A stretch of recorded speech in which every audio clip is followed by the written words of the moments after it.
안녕하세요. 주님의 마음을 받는 중요한 시간 주마중입니다. 네, 어제 어떠셨어요?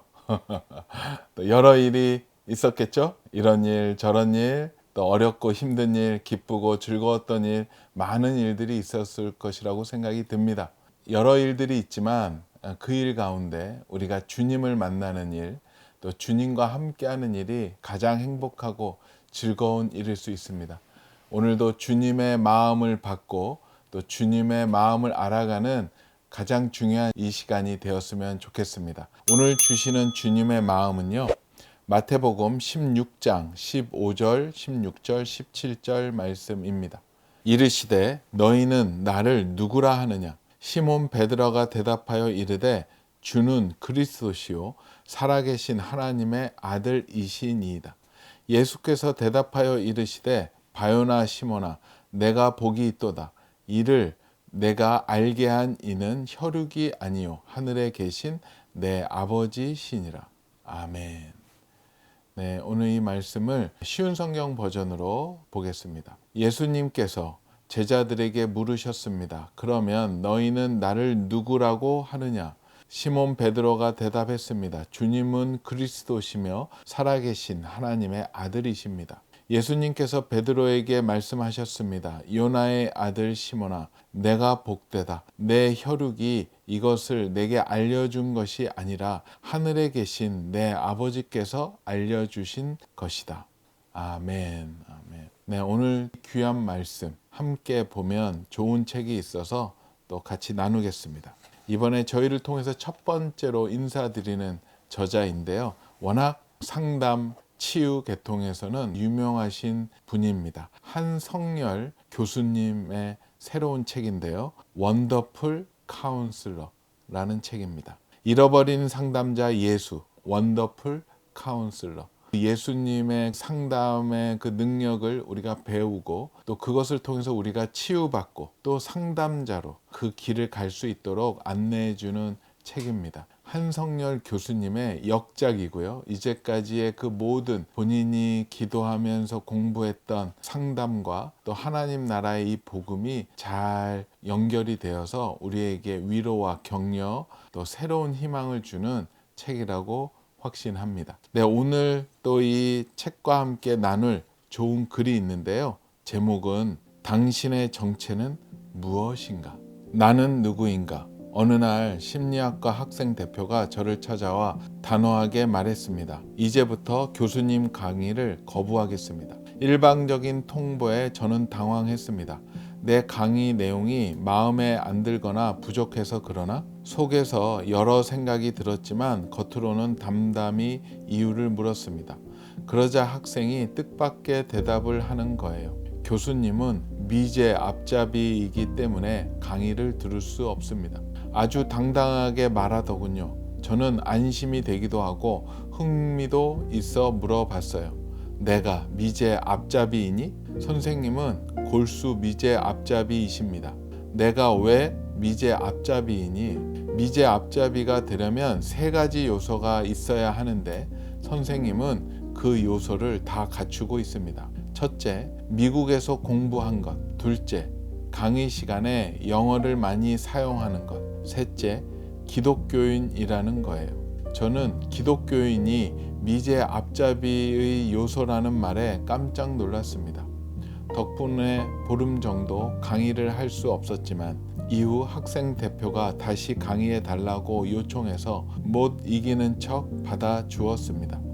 몇 년 후 한국 주요 교단의 신학대 교수인 지인이 상담 심리학 강의를 한 학기 해달라고 제게 부탁했어요. 앞으로 목사가 될 학생들이 인간의 심리와 상담에 대해 알면 좋겠다고요. 그래서 흔쾌히 그럽시다. 교회가 인간에 대해 너무 관심이 없는 것 같은데 잘 됐습니다. 라며 승낙했어요.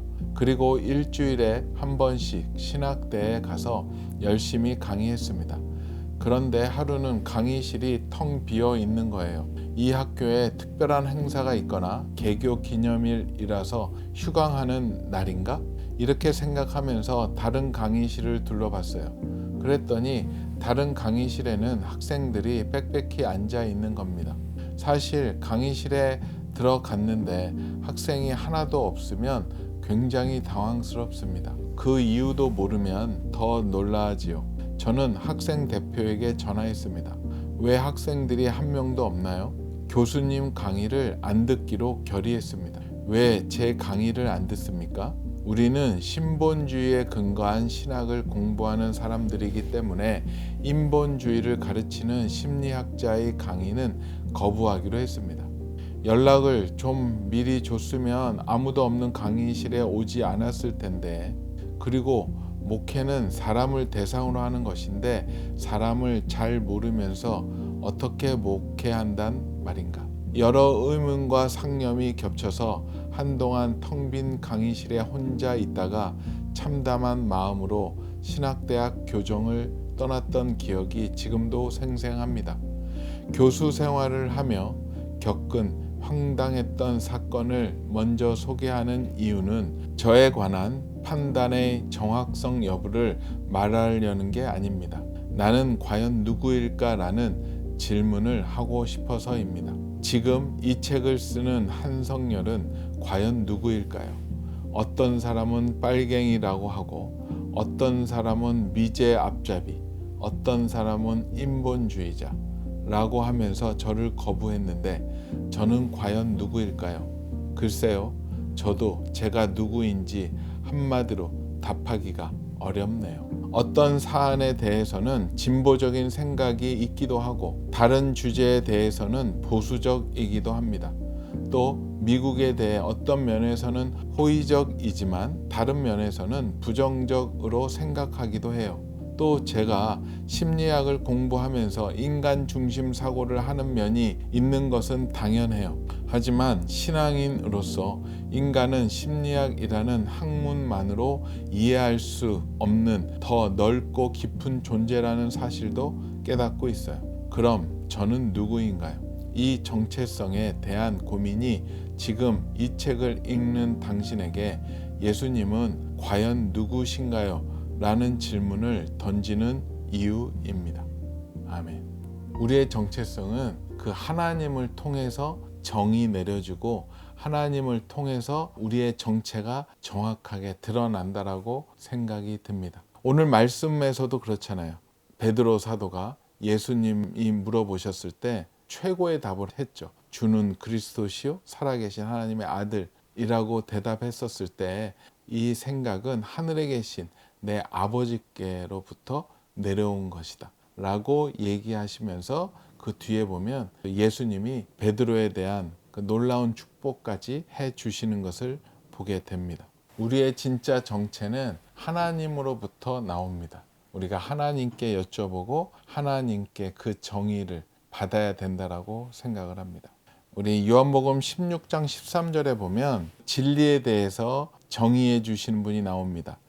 그러나 진리의 성령이 오시면 그가 너희를 모든 진리 가운데로 인도하시리니 그가 스스로 말하지 않고 오직 들은 것을 말하며 장래일을 너희에게 알리시리라.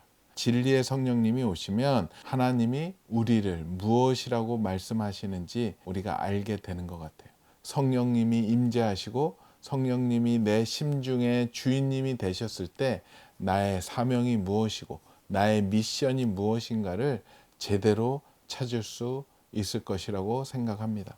그러기 위해서는 우리가 가장 먼저 해야 될 것은 성령님을 받아야 됩니다. 성령님을 나의 주인으로 모셔야 되죠. 예수님을 나의 구주로 인정하는 순간, 영접하는 순간 우리에게 성령님 또한 들어오십니다. 롬파리파를 이렇게 인도하다 보면 항상 거기에 몇 개의 고정 질문이 있습니다. 굉장히 도전적인 질문인데요. 목사님, 선교사님께 이런 질문을 합니다. 하나님이 우리 목사님을 만났을 때 이런 질문을 할 때 어떻게 대답하실 건가요? 라고 하면서 너의 정체를 밝혀라. 너는 누구인가? 그렇게 이제 여쭤봤을 때 많은 분들이 거의 비슷한 대답을 많이 하세요. 제일 많이 하시는 게 나는 하나님의 자녀입니다. 그리고 어떤 분은 저는 하나님의 종입니다. 그 중에 가장 인상에 남았던 대답이 있습니다. 그리고 저의 고백이기도 하죠. 그래서 더 인상이 깊었습니다. 저의 고백은 그건데 그 이야기를 해주시는 분 처음 만났었어요. 그렇게 물어봤을 때 저는 nobody입니다 라고 얘기를 하셨어요. 나는 아무것도 아니다. 물론 저는 하나님의 막내 아들이라는 게 저의 정체성이지만 또 하나의 대답은 I am nothing 이었습니다. 이 표현도 비슷하죠.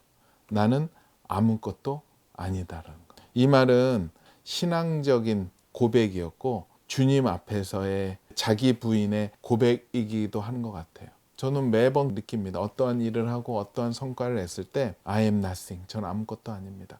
오직 주님만 영광 받으시옵소서. 끝까지 그 고백을 하려고 삽니다. 왜냐하면 그 고백을 놓치는 순간 하나님의 손에서 떨어지게 되고 하나님의 축복에서도 멀어지게 되고 하나님의 촛대가 옮겨가는 것을 워낙 많이 봤기 때문에 내가 주님 앞에서 어떠한 존재로서 주님 앞에 뭔가 나서려고 하고 나타내려고 하는 순간 주님께서는 그것을 그렇게 기뻐하시지 않는 것을 느꼈었습니다. 너의 정체를 밝혀라. I am nothing입니다. 주님 앞에서 저는 아무것도 아니지만 주님만이 전부이십니다. 라는 것을 고백하고 싶어요. 그리고 그런 삶을 살고 싶은데 그게 좀 잘 안 되기도 합니다. 하나님 앞에서 아무것도 아니라고 해놓고 어떻게든 저 이름을 내려고 하고 다른 사람들한테 인정받고 싶어하는 그런 모습을 볼 때마다 아이고 너는 아직도 멀었다 라는 생각을 많이 합니다. 하지만 그럼에도 불구하고 항상 도전합니다. I am nothing으로 주님 앞에 나아가려고 합니다. 이것이 얼마나 옳은지는 잘 모르겠지만 그 마음을 가질 때 그 모습으로 들어갈 때 하나님과 더 깊이 만나게 되는 경험을 많이 했었던 것 같아요. 성경에도 보면 바울 사도도 보면요. 나는 사도 중에 지극히 작은 자라. 그리고 나는 아무것도 아니로되 라는 고백들이 곳곳에 있습니다. 하나님 앞에서 자기의 존재 가치를 최대한 낮추고 있고요. 그러면서 하나님의 존재 가치를 최대한 올려드리는 모습 너무나도 보기 좋더라고요. 결국 신앙의 핵심 십자가의 그 길에는 이 말씀을 지나갈 수 없잖아요. 마태복음 16장 24절에 보면 이에 예수께서 제자들에게 이르시되 누구든지 나를 따라오려거든 자기를 부인하고 자기 십자가를 지고 나를 따를 것이니라. 자기를 부인하지 않으면 십자가의 길을 갈 수 없고 십자가의 길을 가지 못한다면 우리가 하나님 나라에 들어갈 수 없고 하나님 나라에 들어갈 수 없다면 이 땅의 삶은 아무런 의미가 없다라는 것. 자기 부인 I am nothing으로 이어지는 이 고백, 저의 고백도 되고 우리 주마 중에 모든 식구들의 고백이 되기를 기도하겠습니다.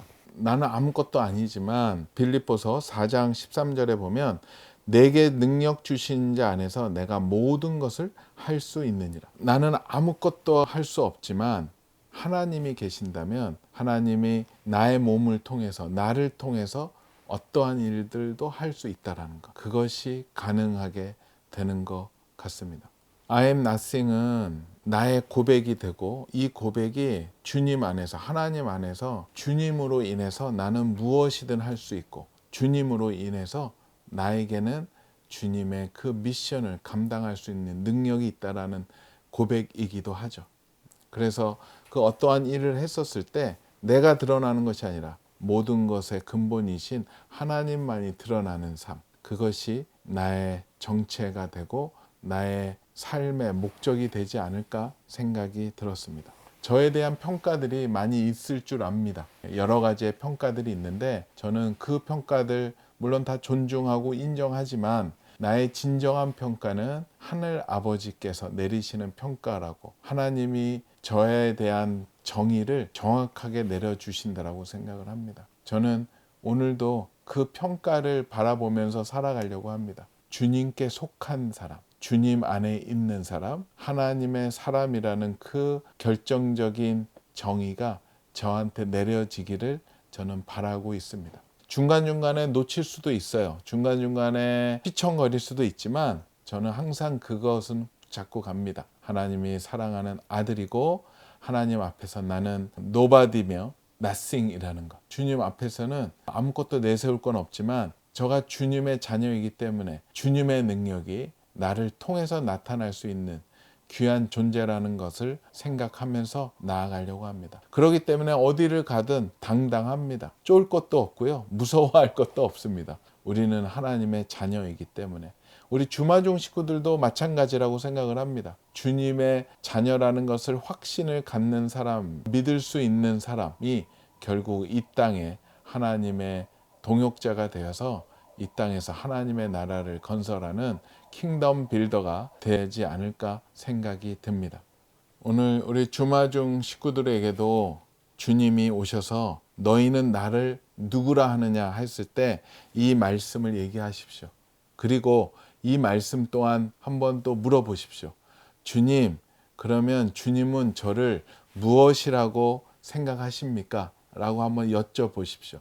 그러면 주님께서 말씀하시고 보여주시지 않을까 생각이 듭니다. 물론 두렵고 떨리는 마음이 있죠. 하지만 우리 주님의 정의를 알아갔으면 좋겠습니다. 주님의 정의는 말씀 안에 있습니다. 우리가 말씀을 보다 보면 내가 어떤 존재인지, 어떠한 일을 할 수 있는지, 또 어떠한 삶을 살아야 되는지는 우리 성경 66권 안에 잘 들어가 있습니다. 이 성경을 보다 보면 주님께서 우리 존재에 대해서 말씀하실 것이고, 그 존재에 대한 말씀을 확실히 받는다면 우리가 이 땅에서 무슨 일을 못하겠습니까? 당당히 나아갔으면 좋겠습니다. 저도 요즘에 그 존재에 대해서 많이 묵상하고 있고요. 여러 가지의 일들이 있고 여러 가지의 상황들이 벌어지지만 저는 항상 그 말씀을 외칩니다. 주님, 감사합니다. 저 하나님의 이 막내 아들 오늘 또 이 일을 합니다. 도와주시옵소서. 그렇게 일을 하고 그 일을 잘 마친 이후에는 주님, 저는 그냥 물떠온 하인입니다. 주님, 무엇을 주님 앞에 요구하겠습니까? 그냥 감사합니다. 찬송합니다. 그렇게 하려고 살아가고 있습니다. 그러다 보면 하나님이 저에 대한 평가가 점점 더 멋있게 변화되지 않을까 생각을 합니다. 그래요. 오늘 중요한 말씀 더 있어서 한 번 더 보겠습니다. 신앙인으로서 인간은 심리학이라는 학문만으로 이해할 수 없는 더 넓고 깊은 존재라는 사실도 깨닫고 있어요. 그럼 저는 누구인가요? 이 정체성에 대한 고민이 지금 이 책을 읽는 당신에게 예수님은 과연 누구이신가요? 라는 질문을 던지는 이유입니다. 네, 오늘 말씀 한 번 더 보겠습니다. 이르시되 너희는 나를 누구라 하느냐? 시몬 베드로가 대답하여 이르되 주는 그리스도시요 살아계신 하나님의 아들이시니이다. 예수께서 대답하여 이르시되 바요나 시몬아 내가 복이 있도다. 이를 내가 알게 한 이는 혈육이 아니요 하늘에 계신 내 아버지시니라. 아멘. 같이 기도드리겠습니다. 주님 감사합니다. 주님 감사합니다. 주님을 사랑할 수 있고 주님을 부를 수 있고 주님을 예배할 수 있게 허락하여 주심에 감사합니다. 저희의 정체는 주님만이 아십니다. 주님이 정의하십니다. 오늘 주님께 나아가 그 부르심을, 말씀을, 정체를 잘 들을 수 있도록 허락하여 주시옵소서. 말씀을 통해서 말씀하실 텐데 그 말씀 가운데 은혜 받는 저희들 되게 허락하여 주시옵소서. 감사하오며 거룩하신 예수 그리스도 이름으로 기도합니다.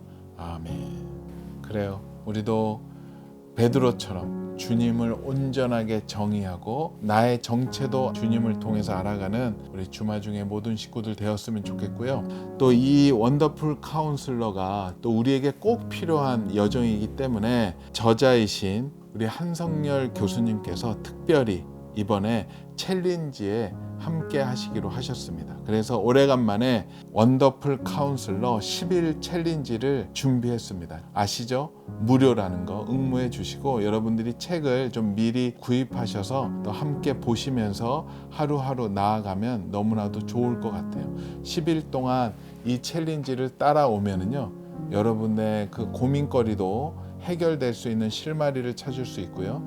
또 우리의 마음이 치유가 되어서 우리가 되려 상담해 주는 상담자의 그 사명으로 살아갈 수 있게끔 만든 책이기 때문에 이 챌린지에 동참하시면 너무나도 좋을 것 같습니다. 여기 아래에 보시면 그 챌린지에 동참할 수 있는 링크가 있으니까요. 함께 도전해 주셨으면 좋겠어요. 챌린지는 5월 19일 월요일서부터 10일 동안 시작이 됩니다. 네, 기도해 보시고 함께 하셨으면 좋을 것 같아요. 그래요. 오늘도 우리의 정체성을 제대로 알며 주님의 정체성을 제대로 선포하며 나아가는 우리 주마중의 모든 식구들 되었으면 좋겠습니다. 오늘도 블레싱.